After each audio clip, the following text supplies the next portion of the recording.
Vous êtes sur NC News, bienvenue dans votre JT du jeudi 19 août. L'essentiel de l'actu ce soir, c'est la réaction des Calédoniens face à la vaccination obligatoire, focus sur le nouveau magazine Street Kings et visite des cadets de la gendarmerie au gouvernement.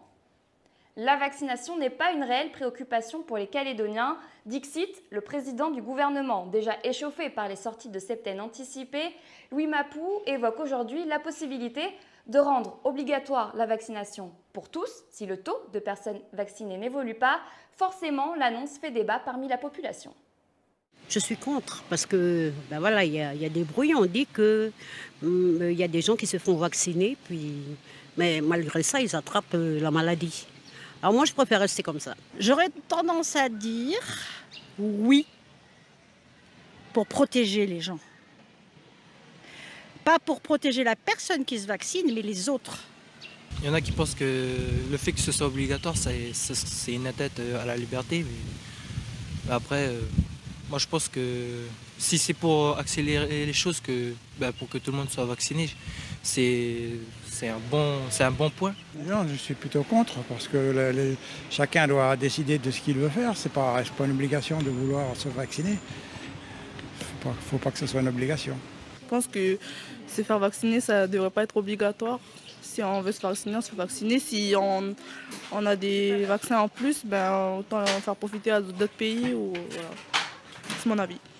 Personnellement, je suis partagée, mais bon, je pense que oui, c'est une bonne chose de se vacciner pour nous prévenir contre le Covid, surtout que depuis quelques temps, on nous dit qu'il a muté. Donc je pense que oui, les différents variants de cas de Covid qui vont arriver, ce serait bien de se prémunir. J'ai plutôt une opinion positive parce que c'est le seul moyen pour nous éviter d'avoir des formes graves du Covid-19. Seul moyen de prévenir jusqu'à présent. Alors moi personnellement je suis contre. Je pense qu'on a le choix de se faire vacciner si on veut, surtout qu'en plus on est dans un pays où on n'a pas beaucoup de cas, où c'est pas comme en France où on est obligé de refaire des confinements tous les 15 jours. Voilà, moi je pense que chacun est libre de faire ce qu'il veut. Voilà. Mediapart jette un pavé dans la mare. Le site d'information vient de révéler que le tout nouveau commandant de la gendarmerie en Nouvelle-Calédonie, Eric Steiger, a été condamné en mai dernier par la Cour d'appel de Paris pour violence conjugale. Sur sa page Facebook, la présidente de la province sud, Sonia Backes, indique avoir demandé à l'État le renvoi d'Eric Steiger. Promouvoir les cultures urbaines et ses acteurs, c'est le but du tout nouveau magazine mensuel Street Kings, dont le premier numéro est sorti ce mois-ci. Un projet lancé notamment par les deux breakdancers, Solo et Neps, rencontre. Ce qui manquait vraiment, en fait, c'était un support pour les promouvoir.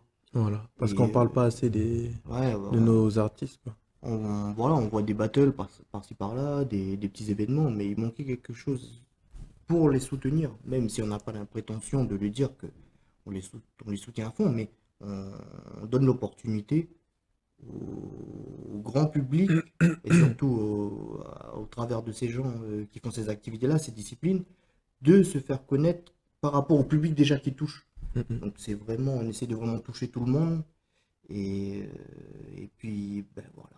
Ouais, c'est quoi vraiment l'idée derrière le projet? C'est ça, c'est de donner une voix à la culture urbaine? Ouais, et montrer une autre image aussi de la rue, que grâce aussi à ces disciplines-là qui sortent de la rue, il y a des gens qui ont réussi à s'en sortir dans leur vie et faire autre chose que la délinquance. Du coup, ce sera, ça a vocation à sortir vraiment tous les mois. Oui, ouais. Tous les mois. Mensuel. Ok. Mais ouais, faut vraiment qu'il soit. Mais en fait, en parallèle, on veut être aussi sur. On est sur les réseaux sociaux, donc peut-être c'est un support papier, mais il est aussi numérique. Et on veut vraiment bombarder la communication pour le mouvement urbain sur les réseaux sociaux. Sur de votre page Facebook, on peut voir aussi des petites vidéos. Est-ce qu'il y a une idée derrière de faire un peu des reportages vidéo aussi avec? En fait, le magazine papier, il est vraiment là pour accentuer les disciplines, pour découvrir un peu les personnages de la street. Mais sur les réseaux sociaux, ça sera vraiment style Skyrock en fait. Skyrock, mais à la street du pays, quoi. Et puis il y aura des interviews, et on promouvoit aussi à chaque fois les artistes qui vont sortir dans le prochain numéro. Ok. Donc en fait, peut-être 2 semaines avant que le magazine On sorte, fait une petite annonce d'artistes. une petite annonce d'artistes qui vont être à l'intérieur, les disciplines qu'ils représentent, et ce qu'ils peuvent apporter aussi en contribution, pas que dans le mouvement, mais dans la construction du pays. Le gouvernement choisit d'augmenter la taxe sur l'alcool et le tabac, une décision destinée, selon l'exécutif, à renflouer les comptes sociaux. Ainsi, l'alcool produit localement, aujourd'hui taxé à 3%, sera désormais taxé à 11%. Le prix du tabac augmente, lui, de 20%. Une décision qui suscite l'indignation des loyalistes. Dans un communiqué, ceux-ci estiment, et je cite, que le refus d'aide de la France se transforme en taxes et impôts nouveaux pour les Calédoniens. Enfin, notez que le déplafonnement des cotisations sociales pour les gros salaires et l'augmentation de la contribution de solidarité seront également présentés au Congrès. Visite officielle pour les cadets de la gendarmerie. Dans le cadre de leur formation, les cadets de la 2e promotion ont eu le droit à une présentation complète du gouvernement de la Nouvelle-Calédonie. NC News était présent. Dans le cadre du plan territorial de sécurité et de prévention de la délinquance, le programme des cadets de la gendarmerie s'ouvre à une vingtaine de jeunes de plus de 16 ans. Un parcours civique d'une durée d'1 an durant le temps extrascolaire. Ce jeudi, 26 jeunes de ce programme ont pu visiter les installations de la province sud et du gouvernement et en découvrir leur fonctionnement.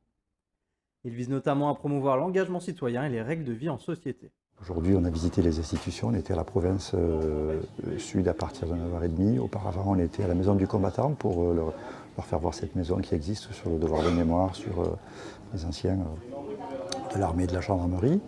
Et cet après-midi, au gouvernement de la Nouvelle-Calédonie. Le but est de leur présenter les institutions, qu'ils sachent comment ça fonctionne, comment ils sont élus et à quoi ça sert exactement. C'est très important, il faut que les gamins soient informés et qu'ils sachent pourquoi on a des élus et quels sont leurs travails. Présent au sein de la première promotion, Spencer Chevalier a voulu poursuivre son investissement au sein de l'institution en postulant pour un contrat de service civique. Il s'est engagé pour 7 mois afin d'effectuer des missions telles que la prévention en milieu scolaire et encadre cette seconde promotion. Ça m'a apporté beaucoup, ça m'a fait mûrir, ça m'a fait me poser des questions sur ce que je vais faire plus tard. Après mon service civique, je compte aller en Australie, me faire un visa pour le Working Holidays et en rentrant faire GAV, gendarme adjoint volontaire. Un parcours qui fait des envieux comme Louise Louépac. Je suis ravie dans cette promotion parce que j'ai fait le SNU, qui est le service national universel, où j'ai découvert des métiers et j'ai pu scotcher pour la gendarmerie. Du coup, le fait qu'il y a les cadets, ça m'a permis de découvrir plusieurs corps de la gendarmerie. Plus tard, je vais déjà avoir mon bac, ensuite je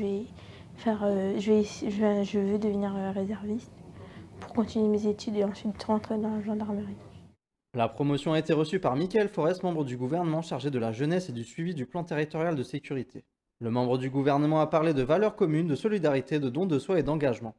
Il en a également profité pour parler de la fin des accords de Nouméa. Selon lui, il s'agit aussi de faire en sorte que la jeunesse, quelle que soit son origine, puisse continuer à trouver une perspective dans leurs projets futurs, au-delà des accords de Nouméa. Merci d'avoir suivi notre JT et à demain pour un nouveau point sur l'actu.